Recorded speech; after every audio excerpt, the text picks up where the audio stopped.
Hi, everybody. I hope you're well. I hope you've had a good Christmas and New Year. I hope, guided by Christ, 2021 is a better year for us all, a better year for St. John Horton. Now, I'm sure you've got enough of the news, enough of social media, so I'm not going to dwell on the current situation too much. What I am going to do is I'm going to look forward.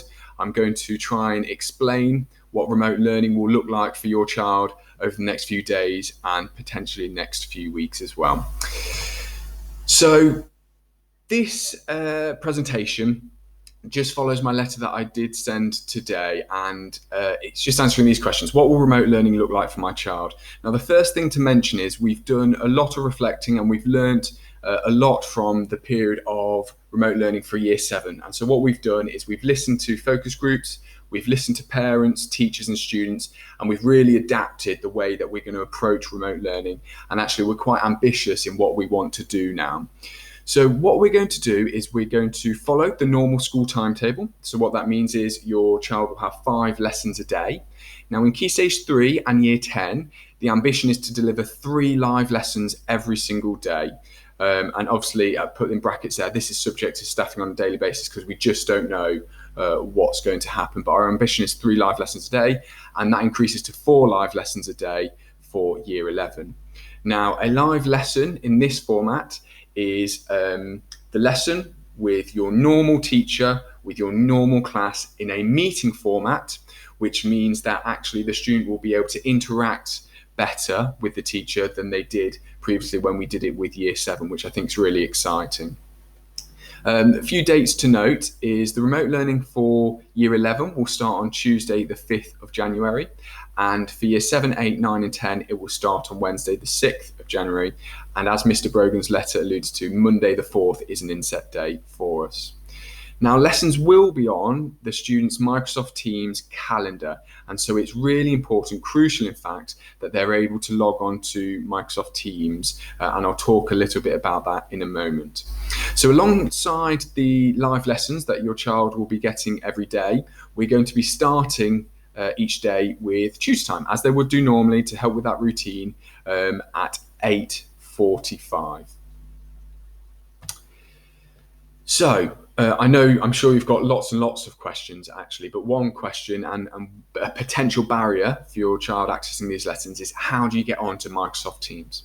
Well, there's a few ways. The first way is if you've downloaded the free app onto your phone or tablet or portable device, then you should just be able to log in with your child's school details, email address and password through there. Now, all of the students at St. John Horton were given their login details at the start of September, and hopefully they've still got those. Now, if you're on a computer or laptop, then what we actually suggest is that you log into Sims ID, and it's that little website there. And again, you just put in your username and password, and it will take you to Microsoft Teams, but this will also take you to your school emails and so forth. In the unlikely event, well, we hope it's in the unlikely event that your child has lost or forgotten their login details, please email support@sjhcva.co.uk, and we're going to be having somebody trying to respond to as many of those emails as possible on the Monday. Okay. So how will I know what lessons my child should be doing? So over the next day or two, what we're going to be doing is sending out the plan, the timetable for the next 2 weeks, and this will include every single lesson from then until the end of this first period. Now, we don't know what's going to happen after that time frame, but what we'll do is we'll get through the next 2 weeks, we'll pause, we'll reflect, we'll reset, and we'll go again, and we'll see where the lay of the land is. So in addition to this, your child's Microsoft Teams calendar will have all of their live lessons scheduled. So what we'll be doing on Monday is getting to grips with this because we've never done live lessons like this before. It's completely new for us as a school. It's completely new for teachers. And so what we're going to be doing on Monday is making sure that everything's working correctly, that get the invites out, get the lessons planned and so on. And so when they log on to Microsoft Teams, if they go to the calendar section, which will be on the left-hand side, they should already have or will have their lessons. And all they'll need to do at the time of the lesson is just to click that lesson and click join. You'll notice that we've tried to keep as many of the lessons at the same time every day to help with your routine, to help with the student's routine as well. Now, there have been times when this hasn't always been possible, and the reason for that is because we want a balance of subjects that your student's getting a live lesson for. Now, just a bit about online etiquette and behaviour, and we're putting these in place to make sure that all students can learn effectively and without disruption, but also just to help things run smoothly. So students should enter the lesson with their microphone muted.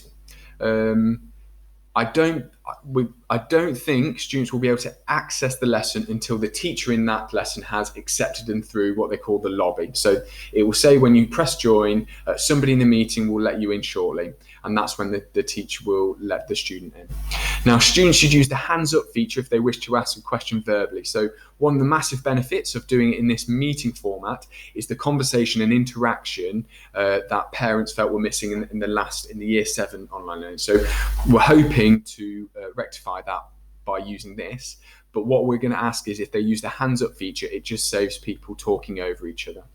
Now, students are also welcome to use the chat box function, but obviously this must be done responsibly. And actually, I think there's got to be an understanding that when teachers are displaying a PowerPoint or explaining something, if they're sharing their screen, they can't always see what's going on in the chat. So it's not that they're ignoring you, sometimes it's just physically they can't see the chat. In terms of behaviour, I don't think there's any surprises here. We expect the same high standards of behaviour from students online as we do in school. And so what that really means is that if students are disrupting the learning of others, then teachers will follow the school's behaviour policy, be that with a warning, redirection, or so on, a consequence or a follow-up phone call. And the lesson and the settings do allow teachers to remove a student and prevent them from re-entering if that student is really causing a disruption to the other students. Now, at St John Horton, the behaviour is fantastic, and we don't foresee any problems, but I think it was just important to put that out there. The final 2 things from me, I told you I'd try and keep it short, is safeguarding.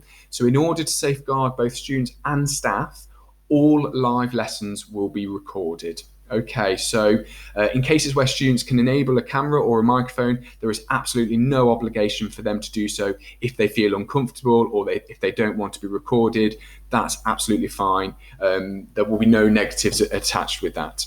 The other thing to mention is you and the students aren't permitted to share any part of these live lessons online or otherwise. And that means through your own recordings or anything like that. So that's just not permitted at all.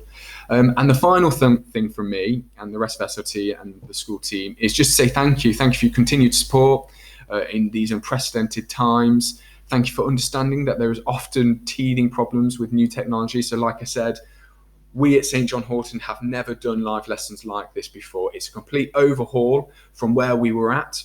We think it will give students a better experience, a more interactive experience with more live lessons. And we're hoping there won't be any teething problems, but thank you for understanding if there are. And thank you for acknowledging the work that teachers at St John Horton have done and continue to do. The emails that have come in from parents have actually really strengthened us, really motivated us. So thank you for everything you're doing.